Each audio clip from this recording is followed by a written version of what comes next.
ভাবছিলাম জাহানারাকে নিয়ে কোনো ভিডিও বানাবো না, কারণ এটা সত্যি না মিথ্যে এটা আমি জানি না।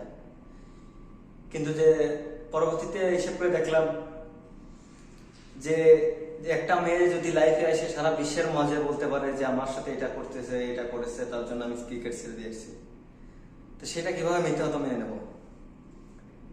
আমি একটা মধ্যবিত্ত ঘরের ছেলে, আমার বাপ একটা দিনমজুরি। ক্রিকেটের পরে এতটাই ভালোবাসা ছিল যে আমি মানে একটা না 1-1.5 বছর প্র্যাকটিস করছি। হয়তো যে কোনো কারণে আমি আর করতে পারিনি, কিন্তু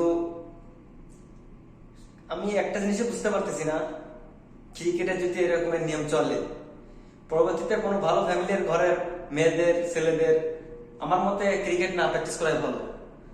যারা বেশে তারপরে পতিতালয় যারা থাকে এদেরকে নিয়ে ক্রিকেটটা চালানো ভালো। আর যারা ক্রিকেটের উপরে স্পন্সর লোন ব্যবহার করে আস্তে আস্তে তারা এগুলো না দেয় ভালো, কারণ যদি তাদের ঘরে কোনো মা মেয়ে থাকে তাহলে এগুলো তাদের না করাই ভালো, স্পন্সর লোন ক্রিকেটে না দেয় ভালো। আস্তে আস্তে সবাই ক্রিকেটটা বরকট করে দেওয়া উচিত, কারণ আমাকে বাংলাদেশে তো এমন ছিল না। হাই রে যুদ্ধ যুদ্ধ করছে, বাচ্চারা মরছে, তার বিনিময়ে কি পাইছি? চোর শেষর জেনে সে মারা ফেলাচ্ছে মানুষজন। আর এখন কি শুনতেছি ক্রিকেট বোর্ডে যদি তোমার দেহ দিতে না পারো তাহলে তুমি টিমে থাকতে পারবা না। আরে খানকি কুলা তো টিমের কিছু না, তুই টিম রাখ। আজকে রাতে ক্রিকেট খেলা কেউ দেখবে না। আজকে রাতে ক্রিকেট বাংলাদেশের ক্রিকেট সবাই বরকট করবে।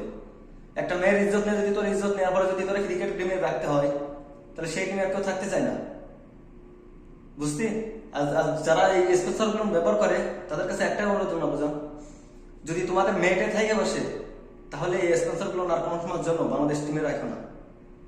কারণ বাংলাদেশ টিমে তোমরা হয়তো যে কোনো ভালোর জন্য তোমরা রাখো, কিন্তু এরকম যদি চলতে থাকে এতে কেউ খেলা দেখতে চাবে না।